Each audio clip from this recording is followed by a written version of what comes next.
안녕하세요. 주와 말씀의 교회 말씀 묵상입니다. 오늘은 요한복음 4장 19절부터 26절까지의 말씀을 함께 묵상해 보도록 하겠습니다. 우리는 계속 사마리아 우물가의 여인 이야기를 함께 살펴보고 있습니다. 우리 주님께서는 이 불쌍한 여인을 찾아가셨고요. 그에게 하나님의 구원의 선물을 주시고자 했습니다. 그러나 사실 이 여인은 어떤 여인이었을까요? 정오에 사람들의 눈을 피해서 물을 기르러 와야만 했던 당시 사람들이 비난하고 배척하던 여인이었습니다. 그 누구도 이 여인을 찾지 않았던 거죠. 어울리려고 하지 않았던 거죠. 그러나 예수님께서는 누구도 찾지 않던 이 여인을 찾아가시고 그에게 하나님의 구원이라는 선물을 주시고자 했던 것입니다. 그 선물은 어떤 것이었습니까? 영원히 목마르지 아니하는 생수, 영생하도록 그 안에서 솟아나는 샘물이었던 것입니다. 즉, 예수님께서 그에게 주시는, 그리고 우리에게 주시는 구원의 선물은 단지 죄 용서 정도가 아닙니다. 혹은 천국에 가는 티켓 얻는 정도가 아닌 거죠. 주께서 우리에게 주시는 구원은 우리의 모든 죄의 용서를 넘어서 하나님의 그 무한한 사랑을 영원히 받게 하는, 그래서 우리의 영혼을 가득 채우고, 그리고 우리의 전 존재가 진정한 만족을 얻는, 충만히 채워지는 그 하나님의 사랑이 바로 우리 주께서 우리에게 주시는 구원의 핵심이라 할 수가 있죠. 따라서 주께서 주시는 이 영원히 목마르지 아니하는 생수, 하나님의 영원하고 무한한 사랑을 받게 되면, 그것을 믿게 되면 더 이상 영적으로 목마르지 않게 되는 것입니다. 그래서 예수님께서는 이 하나님의 선물을 이 여인에게 말씀해 주셨고요. 이 여인은 주여, 그런 물이 있으면 당장 저에게 주십시오라고 말씀드렸습니다. 근데 예수님께서는 이때 갑자기 이 여인에게 너의 남편을 데려오라 이렇게 말씀하셨습니다. 여인은 물을 달라고 했는데 예수님은 오, 그래? 그렇다면 너의 남편을 데려와라는 어떤 면에서는 뜬금없는 말씀을 하신 거죠. 그래서 여인은 주여 저에게는 남편이 없습니다라고 답했고, 이에 대해서 예수님은 이렇게 말씀하셨죠. 그래, 너의 말이 옳다. 너에게는 과거에 5명의 남편이 있었고 지금도 어떤 한 남자와 동거하고 있는데 그도 너의 남편이 아니기 때문에 너의 말이 옳다라고 말씀을 하셨습니다. 이는 뭘 보여주겠습니까? 예수님은 이 여인의 과거를 다 아셨다는 거죠. 그리고 지금 사는 남자도 남편이 아닌 것을 다 아셨음에도 불구하고 일부러 너의 남편을 데려오라 이렇게 말씀을 하셨던 것입니다. 그렇다면 예수님의 의도는 어떤 것이었을까요? 남편이 없음에도 불구하고, 그것을 알고 계셨음에도 불구하고, 그리고 과거에 5명의 남편이 있었지만 버림을 받았거나 그 여인을 떠났음을 알고 계셨음에도 불구하고, 왜 이 여인의 상처를 들추어 내셨을까? 왜 남편을 데려오라 하셨을까? 이 이유는 분명합니다. 이 이유는 바로 누구든지 우리 하나님께서, 우리 주님께서 주시는 이 영원히 목마르지 않는 생수, 우리 안에 영생하도록 솟아나는 샘물을 받기 위해서는 누구든지 그가 지금까지 영원히 목마르지 않는 생수로 여겨왔던 것, 그래서 자신을 진정으로 만족시킬 거라 생각해왔던 그 어떤 것, 즉 자신의 구원과 생명으로 여기고 자신의 삶의 궁극적인 의미와 목적으로 여겼던 그 어떤 것을 내려놓아야 하기 때문에 그렇습니다. 그것을 내려놓아야지 주께서 주시는 이 영원히 목마르지 아니하는 생수를 얻을 수가 있게 되는 거죠. 그렇다면 지금까지 이 여인이 자신의 영원히 목마르지 않는 생수로 여겨왔던 것, 자신의 진정한 만족이 될 거라 생각하며 붙들어오고 추구해 왔던 것이 무엇이겠습니까? 주께서 남편을 내려오라 말씀하신 것에서 나타나는 것처럼 바로 남편이었던 것입니다. 남편이 그 여인의 영원히 목마르지 아니하는 생수였던 거죠. 그리고 영생하도록 솟아나는 샘물로 여겨왔던 것입니다. 즉, 그 여인은 남편에게 기대했습니다. 자신을 진정으로 영원토록 사랑해주고 보호해주고 나의 삶에 안정감을 주는 것. 그것을 늘 꿈꿔왔지만, 그리고 그것이 그 여인의 추구하는 진정한 만족이었지만 어떻게 됐습니까? 남편은 그 여인을 결코 채워주지 못했던 거죠. 과거에 5명의 남편이 있었지만 모두 그 여인을 떠났습니다. 그 남편이 먼저 죽었는지 아니면 그 여인을 버렸는지 우리는 알 수 없지만 그 모든 남편들이 이 여인을 끝까지 사랑해주지 못했던 거죠. 그 여인을 지켜주지 못했습니다. 그러나 이 여인에게는 여전히 남편이 자신의 삶의 구원이요, 삶의 궁극적인 의미요, 목적이고, 자신이 얻기를 원하는 영원히 목마르지 아니하는 생수였기 때문에, 여전히 그런 것이었기 때문에, 이 여인은 계속 재혼을 했고요. 실패를 거듭거듭하면서도 지금도 남편이 아닌 어떤 남자와 동거하고 있었던 것입니다. 이처럼 주님은 우리에게 영원히 목마르지 않는 생수를 주시기 전에 우리의 이런 우상들을 드러내십니다. 그리고 그 헛됨을 깨닫게 하십니다. 그리고 우리가 우상에게 바라던 모든 것, 우리가 이 세상에서 꿈꾸고 원하고 바라는 모든 것들이 이런 거짓 우상들이 아니라 우리를 아무 조건 없이 영원토록 무한히 사랑해 주시는 하나님 안에 있음을 깨닫게 되는, 하게 하시는 거죠. 그리고 그 하나님께로 거짓 우상을 버리고 돌아가게 하시는 것입니다. 이것이 우리 주께서 사마리아 우물가 여인에게 행하셨던 일이었던 거죠. 그리고 그때 이 여인은 자신의 이런 과거를 다 아시는 예수님께서 그때까지는 이분이 하나님의 아들이요 그리스도이신 줄은 몰랐지만 최소 이분은 선지자시구나라는 것을 깨달았습니다. 그래서 이 여인은 대화의 주제를 예배에 대한 주제로 돌립니다. 요한복음 4장 19절, 20절 한번 보십시오. 여자가 이르되 주여 내가 보니 선지자로소이다.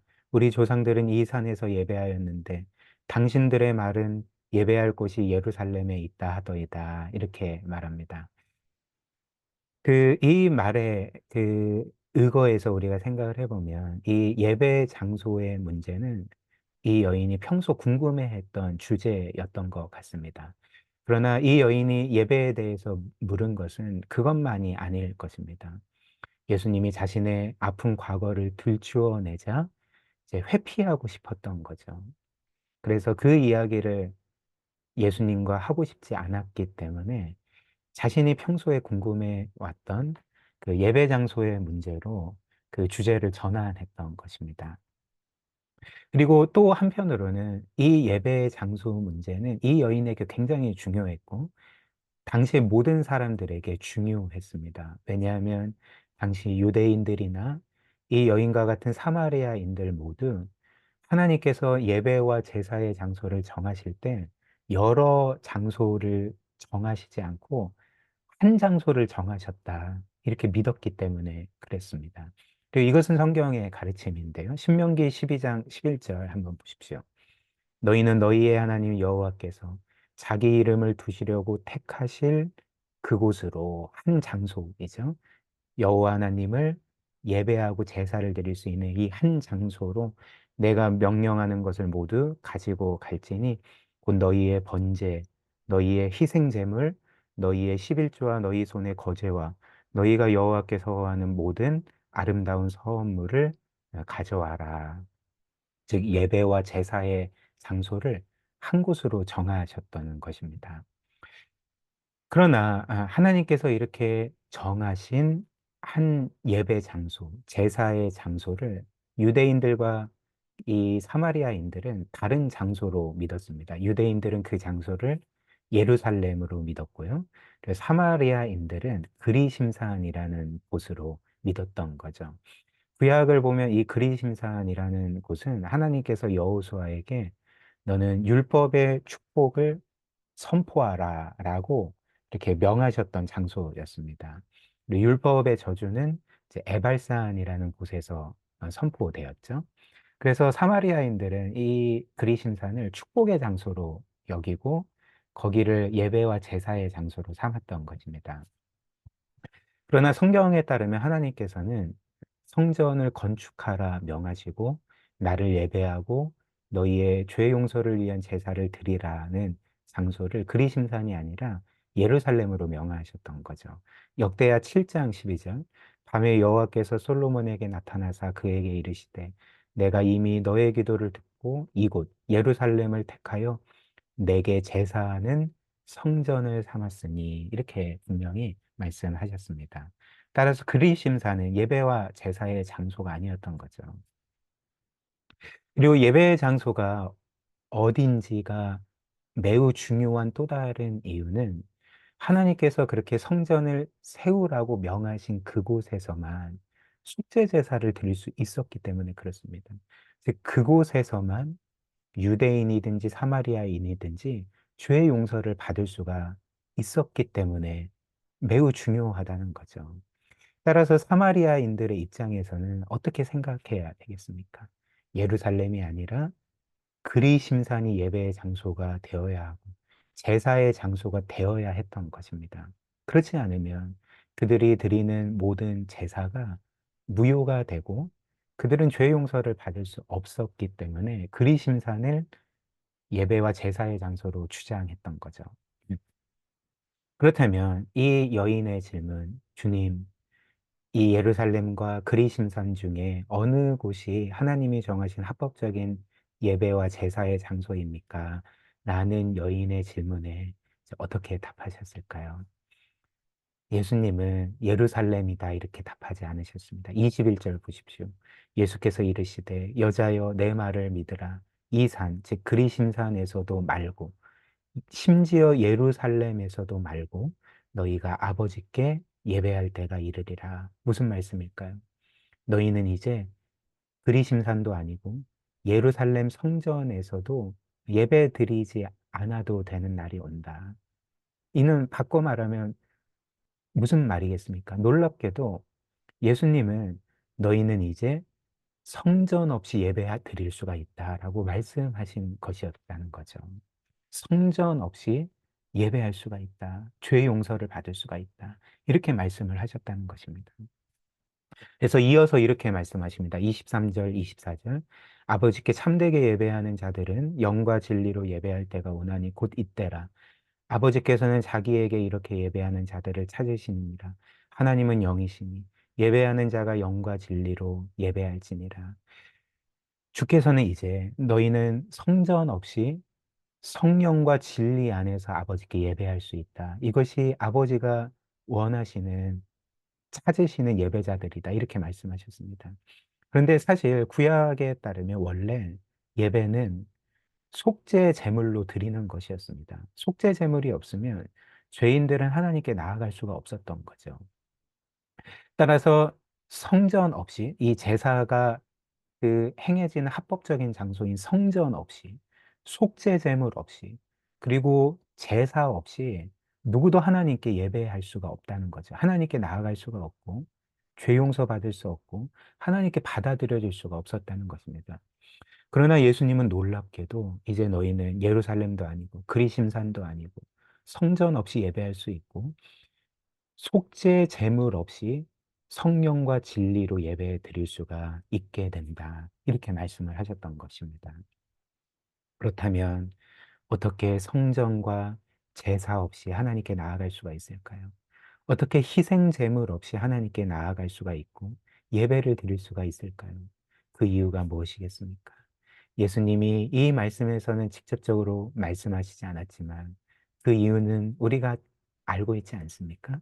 그리스도께서 우리를 위하여서 자신의 생명과 모든 것을 십자가 위에서 내어 주심으로써 영원한 제사를 드리셨기 때문에 우리의 모든 죄에 대한 영원한 속죄를 이루셨기 때문에 우리는 이제 성전 없이 희생제물 없이 하나님을 예배할 수가 있다는 것입니다. 그래서 그리스도께서 하신 이 모든 일로 인해서 그분의 영원한 제사로 인해서 이제는 구약의 성전의 기능이 끝났기 때문에 너희는 성전 없이 희생제물 없이 영과 진리로 예배할 수 있다. 이렇게 말씀을 하셨던 거죠. 그래서 이런 이유로 복음서를 보면 그리스도께서 십자가에서 죽으셨을 때에 돌아가셨을 때 어떤 일이 일어났습니까? 지성소를 맡고 있던 그 성전의 휘장이 위에서 아래로 찢어졌던 거죠. 즉 성전이 이제는 폐기되었다는 것을 상징적으로 보여줬다는 것입니다. 그래서 히브리서 10장이 이에 대해서 이렇게 말합니다. 11, 12절, 14절 한번 보십시오.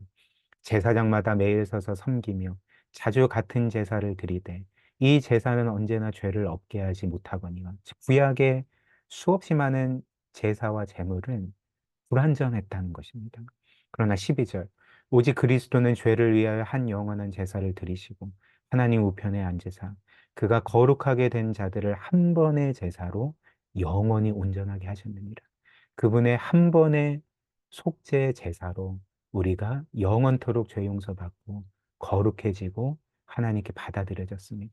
그래서 이제 누구든지 성전 없이 속죄 제물 없이 희생 제사 없이 누구든지 그리스도를 믿으면 그분의 공로와 의로움을 믿으면 그분이 우리를 위하여 죽으심으로 이루신 영원한 대속을 믿으면 성령과 진리로 하나님께 예배할 수가 있다는 거죠. 하나님께 영원히 받아들여지게 되는 것입니다. 따라서 주님은 사마리아 우물가 여인에게 이렇게 말씀하신 것입니다. 여자여, 너는 이제 성전과 속죄 제사를 통해서 하나님께 나아가는 것이 아니다. 내가 너를 위해 행할 모든 일 때문에 너는 이제 하나님께 나아갈 수 있고 영원히 받아들여지게 된다. 왜냐하면 내가 너를 위해 죽을 것이기 때문에 너의 영원한 희생 제물이 될 것이기 때문이다. 이렇게 말씀을 하셨던 것입니다. 이것이 바로 복음인 거죠. 우리 함께 기도할까요? 여인의 질문, 예배 장소가 예루살렘입니까? 그리심산입니까? 라는 이 질문은 바꿔 말하면 이런 질문이었습니다. 주여, 나는 어떻게 죄 용서받고 하나님께 받아들여질 수가 있습니까? 라는 질문이었던 거죠. 그러나 주님은 예루살렘도 아니고 이 그리심산도 아니고 어떤 희생 제사도 아니고 너의 어떤 행위와 공로도 아닌 오직 너를 위해 죽는 나를 통해서 너를 위해 영원한 대속을 이루는 나를 통해서 하나님께 나아간다. 이렇게 말씀하십니다.